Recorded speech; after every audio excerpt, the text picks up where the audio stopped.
Сәлем қалдарыңыз қалай, көңіл күйлеріңіз қалай? Сіздермен бүгін бір тың қажетті ақпаратпен бөлісейін. Тағы да бір жалпы сіз үшін дұғаңыздың жауабы және айналадағы қоғамдағы ойлап жүрген ойыңыздың ішіңізде жүрген бір мынау дұрыс па екен, бұрыс па екен дейтін сұрақтардың жауабын білгіңіз келетін болса, бір күн тынышталып айналаңыздағы адамдардың айтып жатқан әңгімесіне, бір-бірімен сөйлесіп жатқанда, сөз ортасында сізге біреу кездесіп қалғанда айтқан сөздеріне мұқият болыңыз. Айтқан әңгімесіне жалпы жан жағыңыздағы адамдардың бір-бірімен сөйлесуіне жақсылап бір күн тыңдаңызшы. Естіп қана қоймай тыңдаңыз, жақсылап естіп тыңдап көріңіз.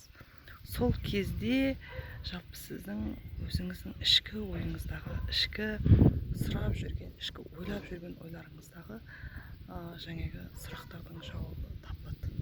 Сол біздің жалпы айналамыз, біздің айнамыз, біздің Алла тағала біздің дұғаларымыздың, біздің сұраған сұрақтарымыздың және біздің ішкі сұрақтарымыздың жауабын жалпы адамдар арқылы береді. Сондықтан сіздің сұрағыңыздың жауабы бүгін табылуы мүмкін. Сіздің ойлап жүрген, түйінін таппай жүрген, қалай жасасам дұрыс, қалай жасасам дұрыс деген істеріңіздің жауабы бүгін сізге келіп қалуы мүмкін. Сондықтан бір күн тынышталып, жақсылап, жан жағыңызды көріңіз.